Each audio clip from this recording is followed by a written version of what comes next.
Another thing happened this past weekend is the UEFA Champions League. Let's quickly react to the draws.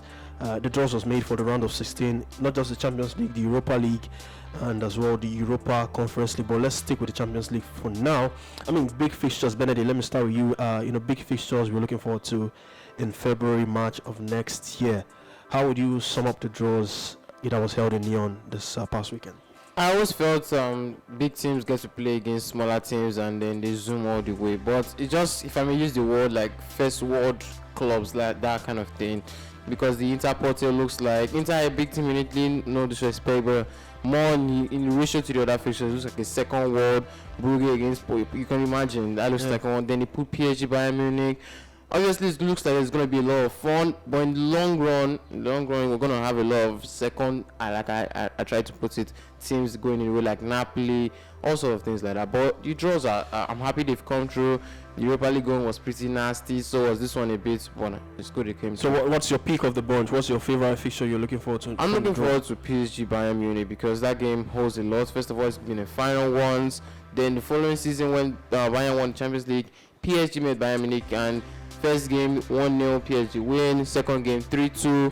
The amazing thing about that 1-0 game with PSG, 3-2 ones, that Bayern Munich actually had 31 shots on target and they couldn't still qualify. So that's the most shots for any game in the Champions League. So there's going to be a lot of fireworks and everything that comes with it. So PSG Bayern Munich for me. All right, let me come to you, the Elevate One of Sport. Let's talk about our draws. How would you react to the draws? Did you see this fixtures coming? I mean, Real Madrid, Liverpool. Personally, Real Madrid is one team I would love to avoid, but it just happens. And Bayern Munich, PSG, Chelsea, Dortmund. I mean, these are big games. Tottenham, AC Milan. How would you react to these draws? And what are your picks? I think for me, okay, first off, let me commend Benedict. Benedict, you're doing a good job, and the speed at which you're improving is getting me wild. I don't know if we're the ones teaching you or you're just being that person, but fantastic work you're doing. In terms of the draw, if I say it, I'll be like, oh, but it's happened. Why didn't you say? I think I expected to see that Liverpool Real Madrid draw, because if you notice in the history of the Champions League, they always like to repeat the previous finals and create that draw. I also saw Paris Saint-Germain Bayern Munich coming. The team that got the best of the draw right now is Manchester City. One more chance in February to get better. By the time they get past February and then we're getting into March, their position in the league would have been clearly sorted whether they would win, because to be counting the number of matches remaining, how many points they will get at home and how many points they get away from home, so to know whether they should just start focusing on the Champions League or not. And for me, my pick of the bunch when February comes that I want to see is Napoli going away to Eintracht Frankfurt. That's my focus.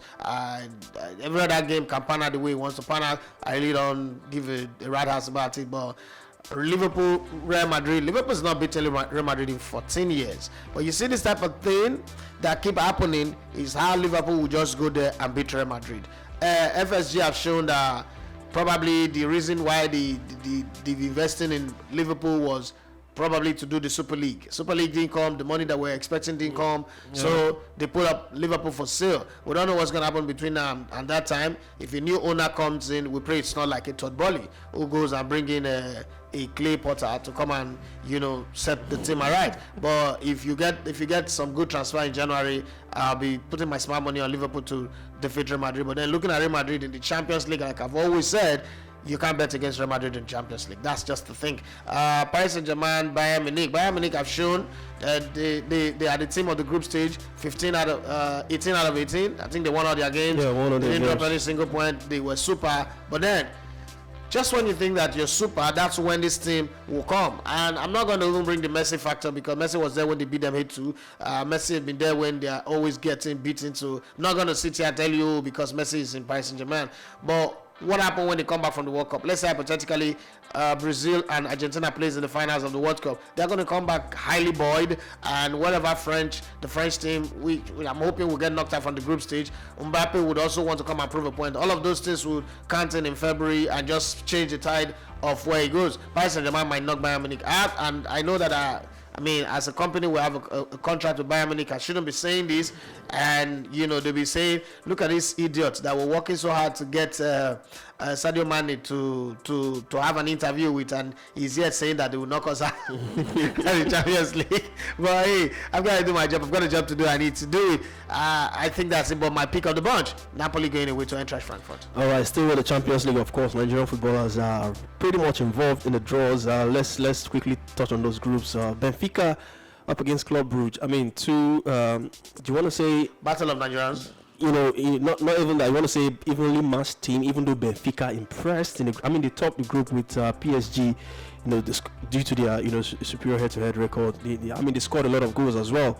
For Club Brugge, they qualified to the round of 16. I think for the first time in their career, and became the second Belgian team to do that since Gent in 2015-2016 season. And Rafael Onyedika is our man, who's pretty much at the heart of that group stage performance for Club Brugge. So looking at these two teams, Benfica and Club Brugge, what's your pick, and how would you rate the Club Brugge chances? Of course, we have a Nigerian there. Rafael Onyedika is gradually becoming Mikel Obi 2.0, and the advantage for him is he was never an attacker midfielder that was converted by a certain Jose Mourinho. So he's naturally playing that position like a Makaleli type, and adding a little bit of burst of pace and run and transitioning very, very well in that midfield. He's doing well. I like the fact that they qualified as well. Benfica, a high scoring side. Club Brugge, a high scoring side, except for the last game that they played in the group. I guess it's because probably they've already qualified, so they didn't take it serious. It's going to be very nice for the neutrals. All of us that are going to follow this game, we're going to follow it with that mood of excitement. Nigerians will follow Club Brugge to see them win, so that a Nigerian player go forward. But hey, Benfica is Benfica. They are always that team. They play in a league where it's like Ajax playing in the Dutch league. They play in a league where goal scoring is the ultimate order of the day. Defensive tactics doesn't really play much to how their style is, but then they produce players and they sell. I think Club Brugge, the excitement of getting into the next round might, overwhelm them. I don't know, but I don't know who to tip here. I like Onyedika. I want to see him go forward. Benfica, save for the Bella Gottman cause, are a very good veteran in this competition.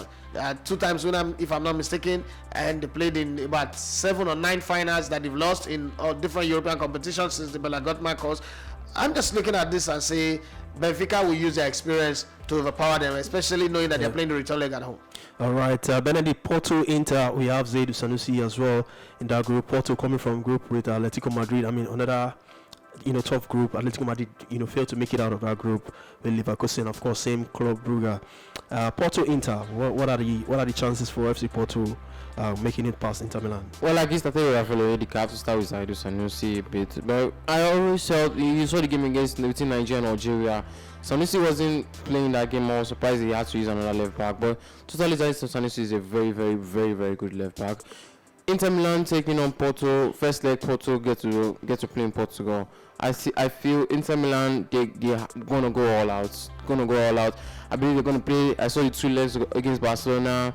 Counter, concede and counter. That kind of football it really suits them well. And like he said, in Portugal it's all about scoring goals. And if Porto come out the way Barcelona did, who knows, Inter Milan can exploit them. I might just go ahead and get it all. All right. Wish our Nigerians all the best in the next round. For Napoli, Frankfurt, you already said that was the game you're looking forward to. Of course, Frankfurt, Europa League winners. Napoli have been high flying so far this season. So maybe on paper I want to say Napoli are favorites to make it past Frankfurt. Frankfurt, of course, interesting group. With Spurs, Marseille, and Sporting. At the final day of that fixture, all team had the chance to make it past that group. Well, it was. Marseille who fought at the end of the day, where Spurs defeated them at the in France. So Nigerians pretty much involved in the Europa League as well. We have to focus on the Champions League, but let me just give it a mention for Calvin Bassey's Ajax in the Europa League. They've been drawn to take on Union Berlin, while Moses Simon will travel to Juventus with Nantes. Another pretty much interesting fixtures to look forward to in the Champions League.